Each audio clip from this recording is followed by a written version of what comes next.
محمد صلی اللہ علیہ وآلہ وسلم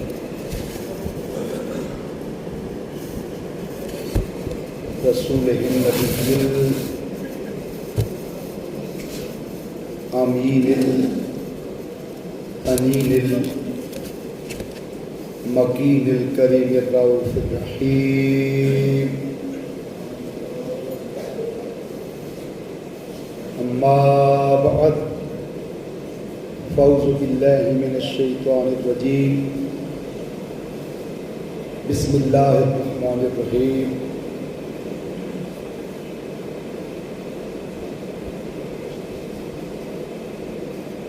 السلام علی یوم ولدت و یوم اموت و یوم ابعث حیا صدق اللہ مولانا العظیم۔ نہایت ہی واجب الاحترام مکرم و محتشم حاضرین و سامعین، اللہ تبارک و تعالیٰ کا لاکھ لاکھ شکر ہے کہ جس نے ہم سب کو اپنے پیارے حبیب مکرم صلی اللہ علیہ وآلہ وسلم کی امت میں پیدا فرمایا۔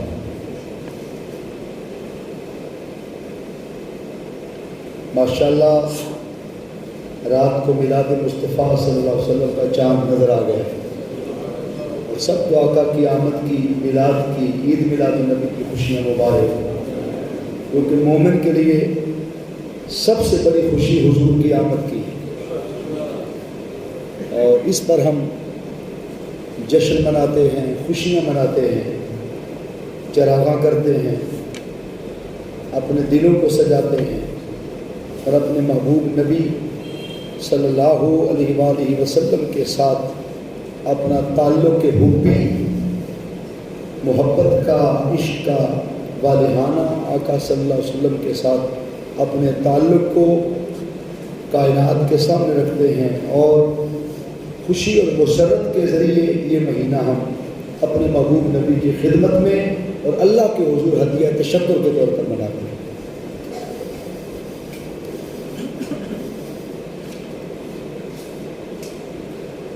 قرآن مجید فقان حمید کا اگر مطالعہ کریں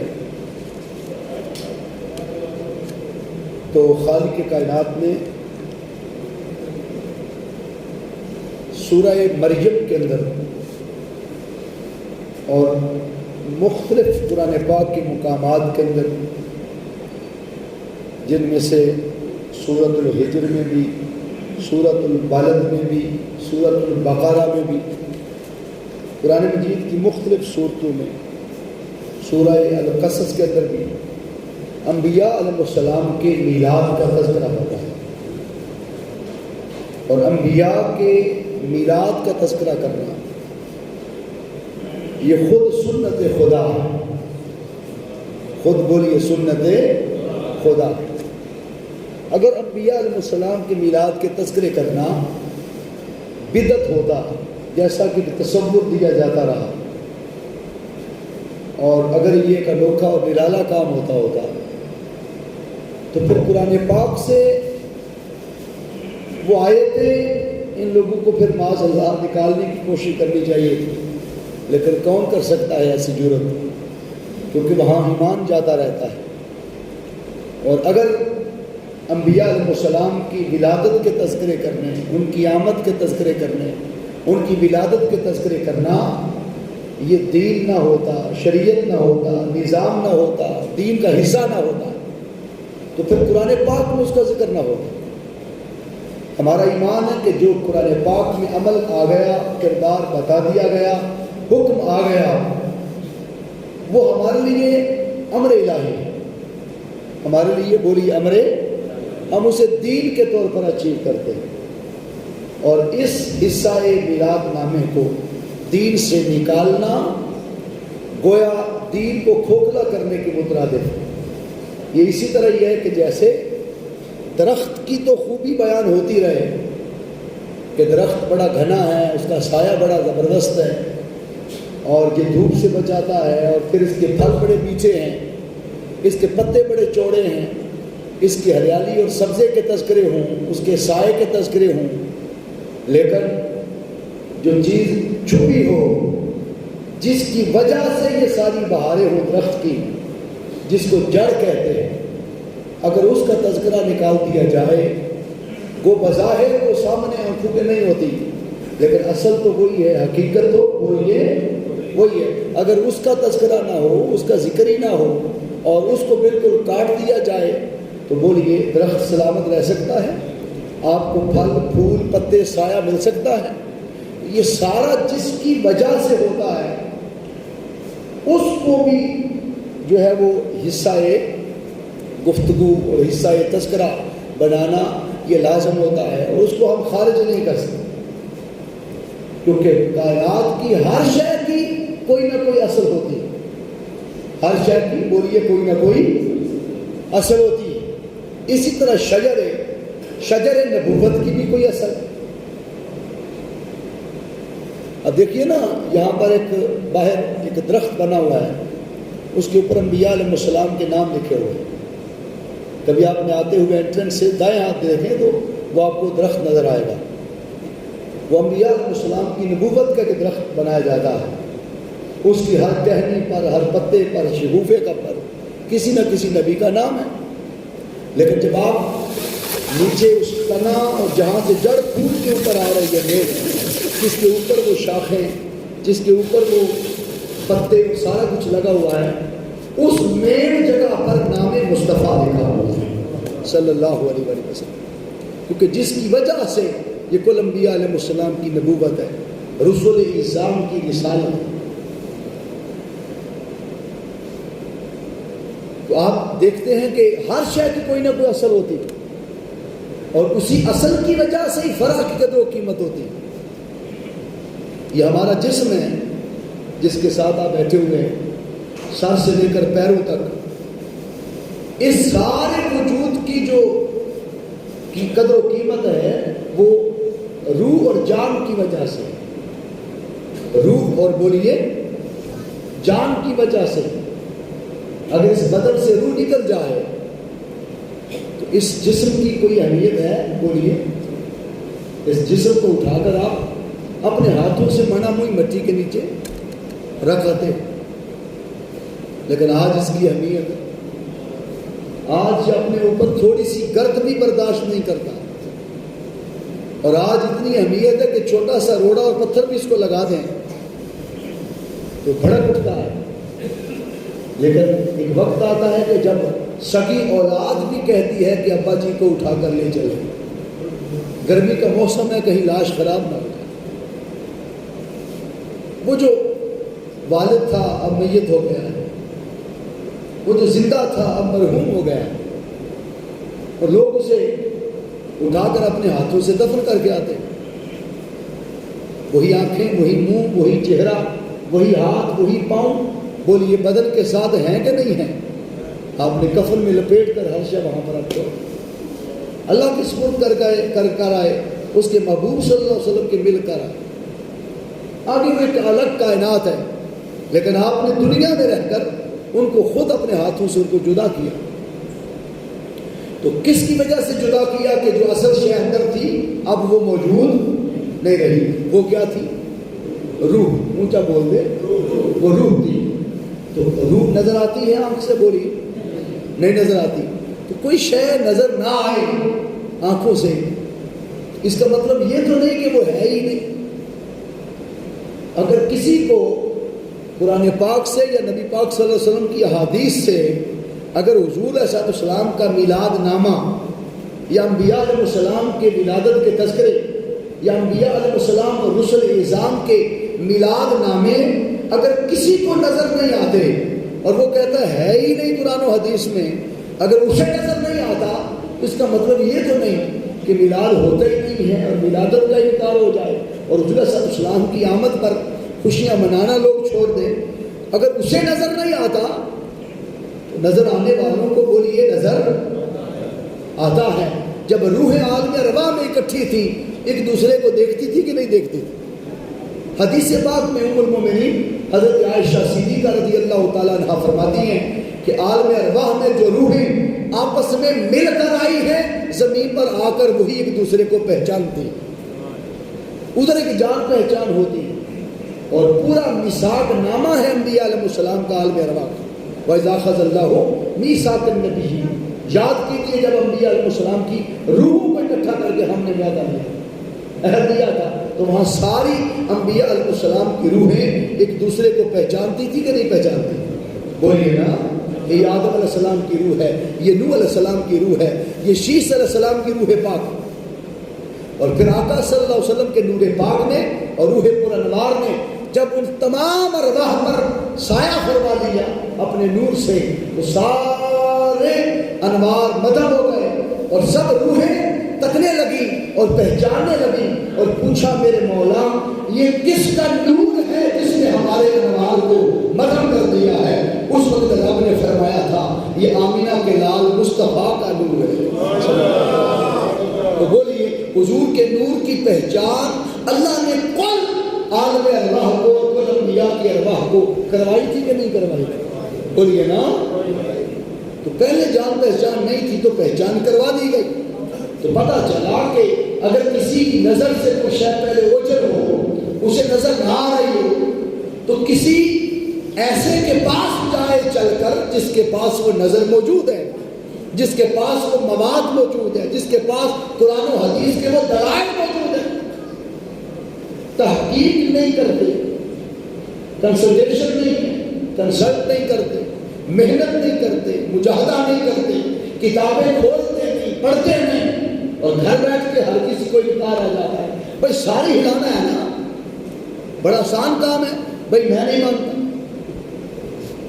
تو میں نہیں مانتا، کبوتر کی آنکھیں بند کر لینے سے بلی بھاگ جائے گی؟ آپ آنکھیں بند کر کے اگر انکار کر رہے ہیں تو آپ کے پاس تو انکار کی دلیل کوئی نہیں ہے، حالانکہ دلیل وہ کہتا ہے جو کسی مسئلے کا بولو انکار کرتا ہے، یہ اصول ہے،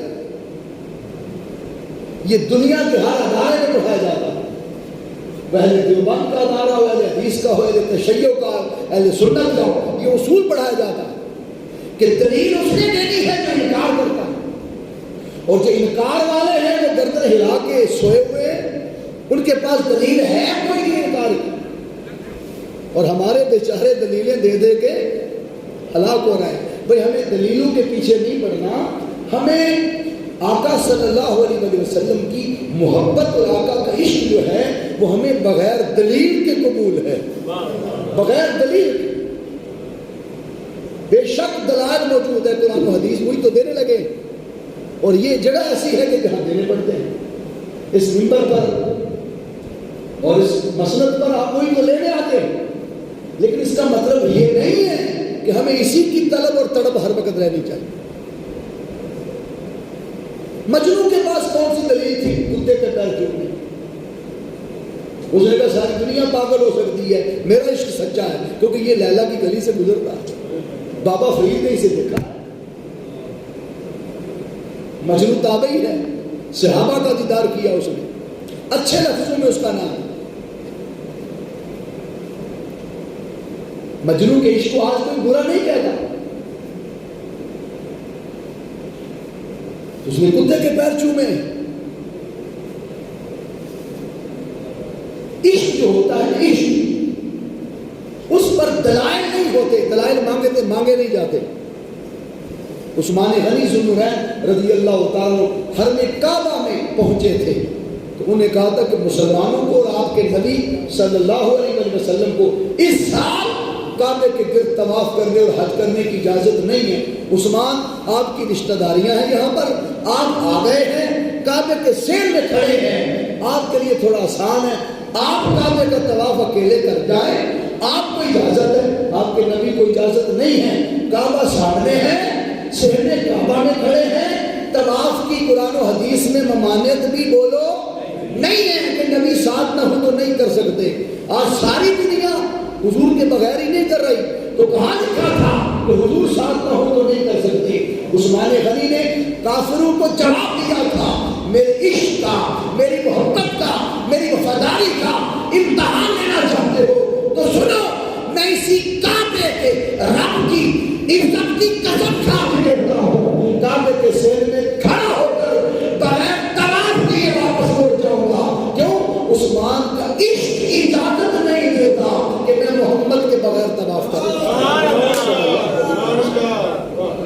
حضور کی محبت کے بغیر طواف کرنا۔ آج لوگ سوچتے ہیں یہ جو ہم میلاد النبی صلی اللہ علیہ وسلم کا جلوس نکالتے ہیں اس پر دلائل کیا ہیں؟ بھائی طواف کعبہ سے بڑی دلیل کون سی ہے؟ طواف کعبہ سے بڑی دلیل کیا ہے؟ جلوس کیا ہے؟ آپ عاشق سج سمر کے، نئے کپڑے پہن کے، بن سمر کے، چونے بکھیر کے، جھنڈے اٹھا کے نکلتے ہیں، بولی نکلتے ہیں کہ نہیں؟ ہاتھ بلند کرتے ہیں، پرچم لہراتے ہیں، آپ یوں کرتے ہیں نا؟ تو بولیے جب کعبے کا طواف کرتے ہیں تو کیا کرتے ہیں؟ آپ حجر اسود کو نہ چوم سکیں تو دین نے اجازت دی ہے دور سے اسے ایسے کر لیں، بولو نہیں کرتے؟ اونچا بول دیں، کس کی طرف کر رہے ہیں؟ حجر اسود کی طرف۔ تو حجر اسود معاذ اللہ اللہ کا نام ہے۔ وہ کہتے ہیں کہ سارے کام اللہ کے لیے ہوتے ہیں، وہ حجر اسود کے لیے کر رہے ہیں۔ تو حجر اسود کی طرف یوں کرتے ہیں، اٹھائے ہاتھ اپنے کے نہیں بولتے۔ آپ نظارہ کر لیں، آج کل تو چینل پہ ہر شے لائیو چل رہی ہے، آپ دیکھ لیں لوگ یہاں کرتے ہیں کہ نہیں کرتے؟ عربی بھی عجمی بھی ساری دنیا کر رہی ہے، دور سے ایسے کرتے ہیں چوم کے، پھر طواف کرتے ہیں۔ بولیے کوئی کام کاج ہے کوئی اور؟ کوئی مزدوری کرنے گئے ہوئے ہیں، طواف کے دوران کوئی اور کام کرنا ہو، بولیے کبھی سجدے میں گر جاتے ہو، کبھی رکوع میں جاتے ہو، ایسا ہوتا ہے؟ نہیں، بس چل رہے ہیں، چلتے جا رہے ہیں۔ ایک کعبہ ہے، اس کے گرد طواف ہو رہا، 24 گھنٹے چل رہا ہے، جلوس کی شکل ہے، 1 2 4 نہیں، لاکھوں لوگ ڈیلی بیسس پہ بھگتتے ہیں۔ طواف جاری ہے، بس چل رہے ہیں، ہاتھ بلند کرتے ہیں، چومتے ہیں، چل پڑتے ہیں، دعائیں پڑھ رہے ہیں، ذکر ہو رہے ہیں، لبیک اللہم لبیک کے نعرے لگ رہے ہیں، اللہ ہم حاضر ہیں، ہم حاضر ہیں، ہم حاضر ہیں۔ ایک طواف ہو رہا ہے، ایک جلوس کی شکل میں نکل رہے ہیں۔ اگر جلوس روکنا ہے تو کعبے کے صحن میں ہر وقت جاری ہے۔ جلوس نہیں یعنی کہ لوگ اجتماعی طور پر نکل پڑے، اکٹھے نکل پڑے، ہو رہا ہے، ساری زندگی سے ہو رہا ہے۔ اور پھر آپ روضہ رسول صلی اللہ علیہ وسلم پر چلے جائیں، باب السلام ہے جس سے سلام لینے کے لیے وہ اندر جاتے ہیں، اندر داخل ہوتے ہیں، وہاں عاشق کھڑے ہوتے ہیں۔ کس نے وہ نظارہ دیکھا؟ ادھر ہاتھ کھڑا کرے، ماشاءاللہ کتنی گواہیاں ہیں اللہ کے گھر کی، حضور علیہ السلام کے روضہ پاک کی۔ تو باب السلام کے باہر لوگ کھڑے ہوتے ہیں کہ نہیں کھڑے ہوتے؟ انتظار کرتے ہیں، جماعت ختم ہو، سلام پھرتا ہے، رسی ہٹتی ہے، عاشق کی جھرمٹ کی صورت میں چلتے ہیں، جلوس نکلتا، اگلے کا سر، اگلے کی پشت اور پچھلے کا چہرہ، ناک آپس میں مل جاتی ہے، جڑ جاتے ہیں، دل رکھنے کی جگہ نہیں بچتی، جسم سے جڑے ہیں، ایک جلوس کی شکل ہے چلنے کا، اور حضور پر درود و سلام پڑھتے جا رہے ہیں۔ اور جب نماز شریف کے سامنے جاتے ہیں تو وہاں کھڑا ہونا چاہتے ہیں کہ ہم بھی جھانک لیں حضور کی جالی کی طرف، ہم بھی تھوڑا تک لیں روضہ انور کی طرف، آقا کی سنہری جالیوں کو دیکھ لیں۔ تو وہاں شرطا جو بدعت کے نعرے لگاتا ہے وہ کہتا ہے بھائی یلا یا شیخ آگے چلو، رکنا نہیں ہے، جلوس رکنے کا نام نہیں ہے، یلا آگے چلو، صلو علی النبی، آگے چلتے جاؤ اور مصطفیٰ پہ درود پڑھتے چلے جاؤ۔ یہ کون آواز دیتا ہے بولیے؟ بدعت کا نعرہ لگانے والا، شرک کہنے والا، خود کہتا یلا یا شیخ آگے دوڑو، آگے چلو، سنا جلدی دوڑو، جلدی چلو، جلدی آگے بڑھو، چلتے جاؤ اور لوگ آتے جائیں۔ کسی ایک نے اس جلوس کو کبھی روکا ہے؟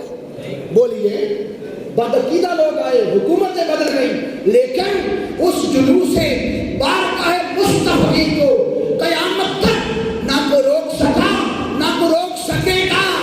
چلو کبھی اگر انسانوں کے لیے نماز کے ٹائم پہ وہ رک جائے تو اللہ کی عزت کی قسم 70,000 فرشتے صبح، 70,000 فرشتے شام، صبح آنے والے شام تک اور شام آنے والے صبح تک، 24 گھنٹے 70,000 دائیں ملاقات کرتے ہیں، جلوس کی شکل ہوتی ہے، ملائکہ جلوس نکالتے ہیں، جنات بھی آتے ہیں، انسان بھی آتے ہیں، عاشقوں کا جلوس ہے، ایک جلوس کی شکل ہے، درود و سلام کے نغمے ہیں، درود و سلام کی بہاریں ہیں۔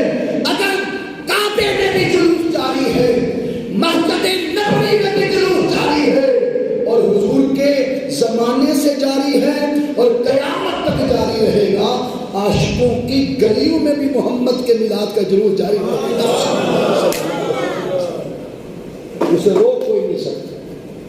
بولیے اسے کسی کے روکنے سے نہیں یہ روک سکتا۔ تو بات دلیل پر آ گئی تھی، اور دلیل پر میں ایک حدیث پاک آپ کی نظر کر دوں، یہ صحیح مسلم شریف کی حدیث ہے۔ بولیے کیا صحیح مسلم شریف کی حدیث ہے کہ جب آقا صلی اللہ علیہ وآلہ وسلم اسپیسیفک حضور کی آمد پر، آقا کی آمد، تشریف آوری ہو رہی ہے، آمد ہو رہی ہے، آقا تشریف لا رہے ہیں، حضور کی آمد پر جلوس نکالا۔ اس پر ایک دلیل دے دوں۔ پہلا استنباط تھا، استخراج ہوتا ہے، استنباط ہوتا ہے، استدلال ہوتا ہے۔ اب حدیث پاک آ گئی کہ جب آقا صلی اللہ علیہ وسلم مکہ سے ہجرت کر کے مدینہ پاک تشریف لائے، مکہ سے ہجرت کر کے مدینہ پاک تشریف لائے، الرجال والنساء فوق البیوت، مرد اور عورتیں گھروں کی چھتوں پہ چڑھ گئے، فوق البیوت، بیوت بیت کی جمع، گھروں کی چھتوں پہ مرد اور عورتیں چڑھ گئے۔ جلوس والے دن لوگ گل پاشیاں کرنے کے لیے چڑھتے ہیں کہ نہیں؟ دیکھنے والے، نظارہ کرنے والے، بولو چڑھتے ہیں کہ نہیں چڑھتے؟ چڑھتے ہیں۔ وہ آداب بیان ہو رہی ہے۔ وَتَفْرُقُ الْغِلْمَانُ وَالْخُدَمْ فِي الطُّرُقِ، بچے اور غلام۔ عرب کے اندر غلام کا تصور تھا، ہر گھر میں کوئی نہ کوئی غلام کام کاج کے لیے خریدے جاتے تھے، رکھے جاتے تھے۔ منڈی لگتی تھی، وہاں غلام بکنے آتے تھے، جیسے مصر کے بازار میں حضرت یوسف علیہ السلام بکنے آ گئے، اور اٹی لے کے زلیخا بھی پہنچ گئی تھی۔ تو اسی طرح مدینے کی گلیوں میں بچے اور خدام، یعنی وہ جو غلام ہیں، خدم، وہ سارے نکل گئے جلوس کی شکل میں۔ بچے نکلے ہیں اور غلام نکلے، ینادون، جمع کا لفظ ہے، وہ سب ندا دے رہے تھے۔ کیا دے رہے تھے؟ ندا، ینادون، سب ندا دے رہے تھے۔ کدھر ہیں وہ جو ندائے یا رسول اللہ کا انکار کرتے تھے؟ کدھر ہیں جو ندائے یا غوث اعظم کا انکار کرتے تھے؟ صحیح مسلم کی حدیث دے رہا، ینادون یا محمد یا رسول اللہ، یا محمد یا رسول اللہ، یا محمد یا رسول اللہ۔ وہ بچے، غلام، عورتیں، مرد کچھ جلوس کی شکل میں گلیوں میں نکل کر، کچھ چھتوں پہ چڑھ کے یہ نعرہ بلند کرتے تھے اور نداء یا رسول اللہ لگاتے تھے، اے محمد مصطفیٰ، اے اللہ کے سچے رسول، وہ دیکھو آ گئے محمد مصطفیٰ، وہ دیکھو آ گئے اللہ کے سچے رسول۔ مصطفیٰ کی آمد پر بچے، غلام، عورتیں، مرد گھروں سے نکل کر، چھتوں کے نیچے سے نکل کر، مکانات سے نکل کر، چار دیواریوں سے نکل کر، کوئی چھتے سے جا گئے، کوئی گلیوں سے جا گئے، کوئی دیواروں پہ چڑھ گئے، غلام اور بچے پھیل گئے اور نکل کر آواز لگاتے ہیں، دیکھو مصطفیٰ کی آمد ہو گئی ہے، دیکھو حضور کی تشریف آوری ہو گئی ہے، وہ دیکھو آقا آ گئے ہیں صلی اللہ علیہ وسلم۔ نعرہ تکبیر، نعرہ رسالت، حمد مصطفیٰ، حمد مصطفیٰ، پھر نعرہ لگائیں جوش سے، حمد مصطفیٰ، حمد مصطفیٰ، اللہ کی نعرہ فتح، ہم بھی یہ ہر سال جو آقا اور میلاد النبی صلی اللہ علیہ وسلم کا جلوس لے کر اس مسجد سے نکلتے ہیں، عاشق نکال رہے ہیں، کوئی رات کے لگے ہوئے ہیں، کوئی سارا سال نکالتے ہیں، کوئی 12 دن نکالتے ہیں، کوئی 12ویں کے دن نکالتے ہیں۔ یہ جلوس جو نکلتے ہیں اس میں بھی ہم نکل کر وہی سنت پوری کرتے ہیں۔ ہم گلیوں والوں کو، محلے والوں کو، بازار والوں کو، کائنات والوں کو یہی بتاتے ہیں، یا محمد یا رسول اللہ، یا محمد یا رسول اللہ، کائنات والوں دیکھو دیکھو حضور آ گئے، کائنات والوں دیکھو نکل کر حضور آ گئے، آقا کی آمد کی خوشخبریاں دیتے، حضور کی تشریف آوری کی خوشخبریاں دیتے۔ بولیے یہی مقصد ہے کہ کوئی اور مقصد؟ یہی مقصد۔ اگر یہ مقصد ہے تو مدینہ پاک میں ایسا ہوا ہے، مدینہ پاک میں بولیے، اور ہوا ہے کسی مسجد کے امام کے سامنے نہیں، نبیوں کے امام کے سامنے۔ اگر یہ بدعت ہوتا، حرام ہوتا، منع ہوتا کہ میرا استقبال نہ کرو، میری آمد پر نہ نکلا کرو، تو حضور بین کرتے تھے۔ اللہ کی قسم، جب بنو نجار کی بچیوں نے 10 بجا کر اسی لمحے حضور کا استقبال کیا تھا اور کہا تھا طلع البدر علینا من ثنیات الوداع الوداع وجب الشکر علینا ما دعا للہ دا ایھا المبعوث فینا جئت بالامر المطاع۔ حضور صلی اللہ علیہ وسلم کی آمد پر عاشق تو مچل رہے تھے، لیکن ننھی ننھی بچیاں دف لے کر یہ نغمے لگتی تھی کہ ہم پر ودا کی چوٹیوں سے 14ویں رات کا چاند طلوع ہو گیا ہے۔ 14ویں رات کا بولیے چاند طلوع ہو گیا، حضور کی آمد ہو گئی۔ جب تک لوگ اللہ کو پکارتے رہیں گے، ہم اس پر نبی کی آمد کا شکر بجا لانا ہم پہ واجب رہے گا، ہم پہ واجب ہوگا۔ حضور کی آمد پر شکر بجا لانا، وہ بچیاں کیا کہہ رہی ہیں؟ بولیے ہم پر، اونچا بول دیں، واجب ہو گیا۔ بات بدعت سے نکل گئی، بات خالی سنت سے بھی بولو نکل گئی۔ وہ کہہ رہی ہیں ہم پہ واجب ہو گیا نبی کی آمد پر شکرانہ ادا کرنا، اور کہہ رہی ہیں حضور کے سامنے صلی اللہ علیہ وآلہ وسلم۔ اور میں آپ کو اصول حدیث کا ایک مسئلہ سمجھا دوں یہاں۔ اصول حدیث ایک حدیث ہے کہ اصول حدیث، اصول حدیث یہ ہے، یہ دیکھیے یہ لا آف حدیث ہے، جیسے قرآنک لا ہوتا ہے، ایک قرآن ایک اصول قرآن، ایک فقہ ہے ایک اصول فقہ۔ یہاں بات خالی حدیث کی نہیں، اس حدیث کے ضمن میں اصول حدیث کی بات ہے۔ اصول حدیث کی بات یہ ہے، حدیث کے اصولوں میں سے ایک اصول یہ ہے کہ جو بات یا جو نعت یا جو ذکر حضور کے سامنے کیا جائے اور آقا سن کر منع نہ کریں، مسکرا کے خاموشی اختیار کریں، وہ سنت بن جاتا ہے۔ اس کو حدیث تقریری کہتے ہیں، اس کو بولیے حدیث تقریری یا سنت تقریری کہتے ہیں۔ یہ حدیث تقریری ہو گئی، یہ خالی نعت نہیں ہے طلع البدر علینا، آقا کے سامنے ہوئی، حضور نے مسکرا کے ان کو منع نہیں کیا، اور ان کی یہ خوشی دے کر آقا مچل پڑے، خوش ہو گئے، فتبسم رسول اللہ صلی اللہ علیہ وسلم، حضور مسکرا پڑے۔ بس آقا کی مسکراہٹ نے بتا دیا ہے کہ جو تم کر رہے ہو ٹھیک کر رہے ہو۔ یہ جو تین نے لیا ہے نا کہ جب بیٹی کا نکاح ہو اور بیٹی بے شک شرمندہ ہو کر بولے نا کہ مجھے قبول ہے یا نہیں، بولے نا، خالی مسکرا دے، خالی مسکرا دے یا خاموش ہو جائے، اس کی رضامندی لی جاتی ہے۔ یہ تبسم مصطفیٰ سے لیا گیا ہے۔ آقا جس پر خاموش رہے وہ سنت ہے، وہ دین ہے، وہ حدیث تقریری ہے۔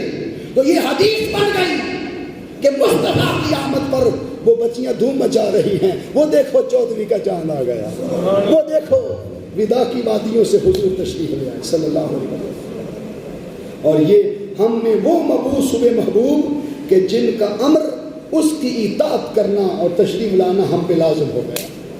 حاضرین محترم، اس محبوب کی آمد کے چرچے، اس محبوب کی آمد پر ہم جلوس نکالتے ہیں، تو بولیے مدینہ پاک کی وہ جو حضور کی آمد والی یاد ہے، آج اس کو دہرانے کا وقت آ گیا کہ نہیں بولیے نا. جس کا ایمان ہے کہ میں خوش ہوں حضور آ گئے, وہ جلوس کے لیے بھی نکلیں گے نا انشاءاللہ. ہمارے لیے اس سے بڑی خوشی کیا ہے؟ جس کا بڑا قیمتی وقت بھی ہو وہ آج قربان کر دیں. کسی نے دکان کھولنی ہوگی, کسی نے 50 روپے کمانے ہوں گے, کسی نے کہیں جانا ہوگا, بھائی تھوڑے وقت کے لیے اپنا وقت دے دیں, وقت دے دیں. آقا راضی ہوں گے, حضور جس پہ راضی ہو گئے, ہمارا ایمان ہے اس پہ خدا راضی ہو گئے, اس پہ بولیے خدا راضی. تو یہ سارے گن ہم انشاءاللہ آج گائیں گے. اور مجھے بار بار ایک حکم ہو رہا ہے کہ ہم بھی حضور کی آمد کا تھوڑا سا تذکرہ اس نعت کی سنت کو پورا کر لیں. پڑھیے عید نبوی کا زمانہ گیا, عید نبوی کا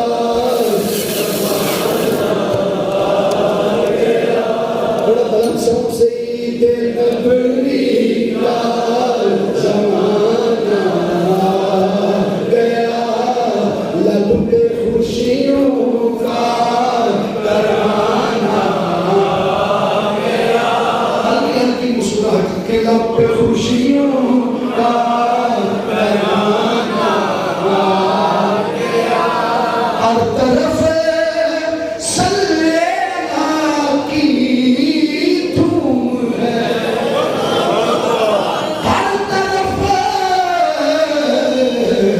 ہر طرف سلینا کی دھوم ہے, وجد میں سارا زمانہ گیا, وجد میں آ کے وجد میں سارا زمانہ گیا.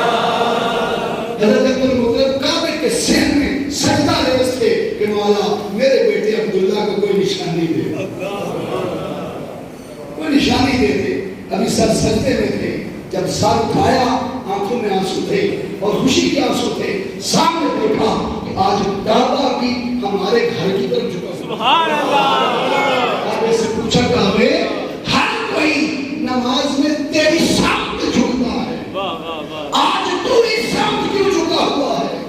تو کعبے کے در و دیوار سے آواز آئی کہ عبدالمطلب لوگ کعبہ سمجھ کر میری طرف جھکتے ہیں, تو جب کعبے کا بھی کعبہ آ جائے تو پھر کعبے کا جھکنا بھی بنتا ہے.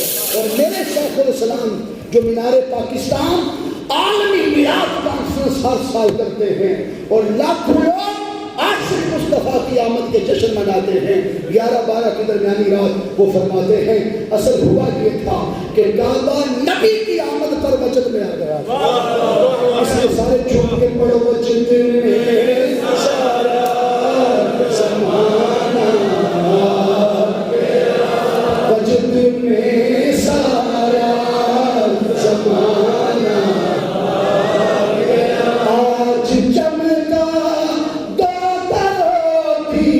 دیوار کو عاشقوں کا دل سبحانہ گیا, لب پہ خوشیوں کا ترانہ گیا, ہر ستارے کو ملی ہے روشنی, ہر کلی کو مسکرانا گیا, اور لب پہ خوشیوں کا ترانہ گیا. آخری شعر, کیوں نہ ہو قسمت کے ماروں کو خوشی. اگلے مصرے پہ ہاتھ یوں کر, کیوں نہ ہو قسمت